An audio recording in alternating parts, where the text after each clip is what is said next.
Jaws 5. It's a film that has never really been talked about simply because interest in a Jaws film has definitely died off since the 80s. However, its cultural impact has not. It would be hard to come by a person who has not gotten into a body of water without the fear of something greater lurking beneath the surface.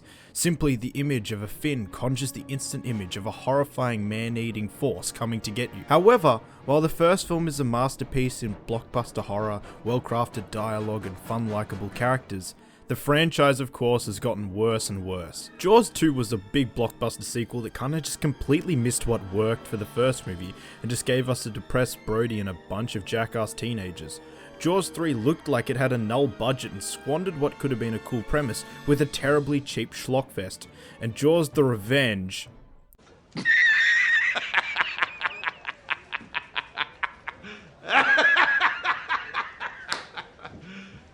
You serious? I don't need to say more. But the point is that the sequels turn sharks into generic schlock horror villains. In Jaws 2, he pops his head out of the water like every 5 minutes, robbing the film of any suspense or intrigue. Like, we know it's a shark, but the people on the island should have some sort of ambiguity as to what the creature attacking them actually is. In Jaws 3, it's a 30-something foot behemoth robbing it of any realism. And in Jaws 4... So with my story, it's basically turning the shark back into a concealed object of horror. So basically, making Jaws 5 is an interesting ordeal. There are 3 basic paths you can go down. Number 1, the soft reboot blockbuster. So basically, I do think that Jaws should be a blockbuster style franchise, and this is a situation where a soft reboot film would be an appropriate avenue to take with the franchise. Here I'd have a young police officer on her first summer in Amity. The town is bustling and have not had the trouble of a shark attack in over 30 years, and as a result the fishing season has greatly picked up and now businesses are thriving, and many bigger businesses are looking at Amity as a development option with the couple already set up. So now there is a debate going on in the town as to whether to open up the town to these opportunities or to keep itself away from the clutches of the public sector. And as Amity becomes a more popular population, it becomes once again a feeding ground. And basically I want to work this as a reverse scaling story, starting with a pretty big incident, which then turns into an intricate hunt. Using some of the themes set up in the original book. I'd start the film with 2 fishermen going out early on a Friday morning for the last catch of the week before the 4th of July weekend, where the fish will be scared by the large crowds coming down. They fish for an hour before casting out one last net, but of course there is a greater pull. One of the men getting tied up in the net, and in that chaos the boat capsizes and they are cast into the water. The other fisherman finds his way onto the boat, but his partner is nowhere to be seen as his boat floats, capsized out on the open ocean. That morning we are introduced to our main character, Alexandria Wyatt, who is a new police officer in Amity, excited to see her first 4th of July weekend in the town. We see the town decked out in colourful banners, and we see more corporations have started to open up shops in Amity. Perhaps a Starbucks, a Walmart, a McDonald's. As we see, it has become a summer hotspot. She gets into the station to see Captain Hayden Shaw as well as his partner Carlisle, who are there interviewing the fisherman named Cliff Buchanan. The fisherman tells him he didn't see what was going on, and it turns out the person Buchanan lost was his son. The mayor is asked to come down as well. However, this mayor is different from the original one and says that no loss of life will be tolerated this weekend. And they get their police and sonar boats and scan the entire coastside all afternoon, noticing large schools of fish. However, nothing of note in terms of a shark. So they head back. Chief Shaw is worried as he was a child on Amity back in '75, the last time something went this wrong on the 4th of July. And just to be clear, he's not going to be Brody's child. Alex would be newly introduced into this situation as her and her fiancé have just been transferred from Boston. And also she has found out that they are pregnant after going to the doctors that afternoon while the search is going on. And this will create a theme of parenthood which will be later explained. However, Saturday arrives and the place is bustling with tourists. The beach starts to load up, however there are still large shoals of bait circling around the far reaches of the bay. 2 patrol boats are set up on either side of the main beach area, a large net strung between the 2, just to separate the fish from the swimmers.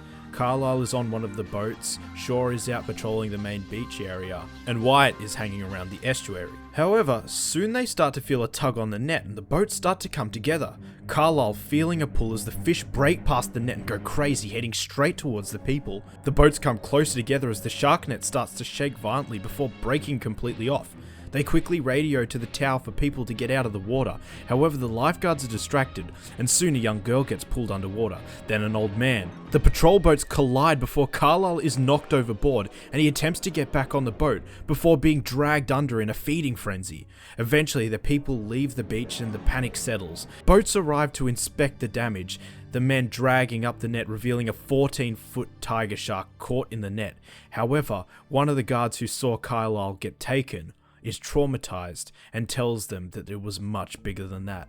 That night we see the tourists packing up as thousands of them quickly decide to leave Amity as the town is about to be plunged into a great recession, with 4 deaths occurring in the last 2 days. The mayor is put under massive pressure from the large businesses to remain open. However, he stands up to them and tells them that they are to take their sponsorships and shove them up their ass, and places a $5,000 bounty on the shark. So the townsfolk quickly decide to take up arms, and many of the fishing boats sail out to the ocean to take on the shark and hunt it down. Many of the boats take off the east coast. However, Wyatt and Shaw urge them to follow the fish and are ignored.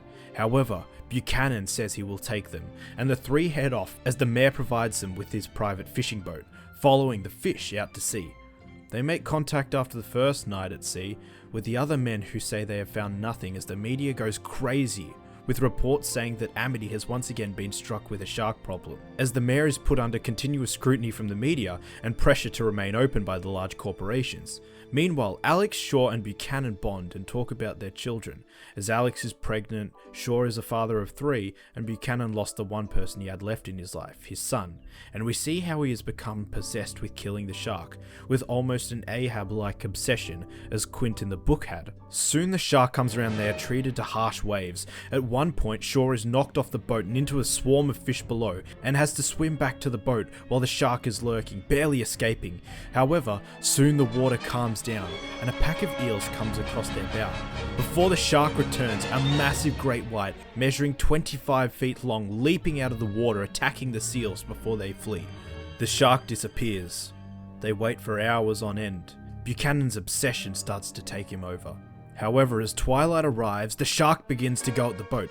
Eventually, Buchanan becomes possessed by his rage and attempts to shoot the shark, but to no avail, getting knocked over and caught in the fishing lines before being dangled over the water, the shark coming along and dragging him and the boat down. As the shark rips Buchanan from the boat, it is rocked back violently and Shaw is knocked unconscious. Alex does some quick thinking and uses one of the flotation devices, covering it with a black bag to simulate a seal, placing a mixture of gunpowder and boat fuel in a whiskey bottle, the shark circling as she does so, before she seals it tightly. She drags Shaw's body to the roof of the boat as the shark tries to eat him, Alex just dragging him to safety, before placing the bottle on top of the decoy seal and floating it out as she lures the shark out, as it leaps out of the water and eats the seal just as the gas forces an explosion, killing the shark in midair. Wyatt falls back in stunned hysteria, laughing and talking to her child. As she's showered by the blood of the shark, Shaw recovers and they are rescued by one of the Coast Guard ships that arrives in the distance. And that brings together option 1, a soft reboot with similar elements from the first film, however one that gives Jaws that feeling of being a summer blockbuster once again, with characters who are more than just being shark bait, and making sure that the deaths truly impact our characters. However, if you need something different, you can always go for a second option, the gimmick feature. So basically this would be making a shark movie centered around a certain gimmick. Films like 47 Meters Down, The Shallows, Bait, The Meg, The Reef, Shark Night, Sharks in Venice, Sharknado, Ice Sharks, House Shark, Five-Headed Shark Attack, Shark Exorcist, Dino Shark, Empire of the Sharks, Raiders of the Lost Shark, Sharkenstein, Mega Shark vs. Colossus, Sharktopus vs. Terracuda, Mega Shark vs. Crocosaurus, Mega Shark vs. Giant Octopus, Mega Shark vs. Mecha Shark. But it places more emphasis on a few things: the setting, the situation, and of course the shark. For an example, The Shallows had one character trapped out on a cove all by herself with one shark coming after her, and it was either die of dehydration or die because of shark. 47 Meters Down was basically 2 girls get trapped underwater and have to make it to the top of the water. Basically just a directional difference with The Shallows. Possible gimmicks could be trying the whole SeaWorld plot again, except for sticking to some of the original ideas and imagery set up in the original script.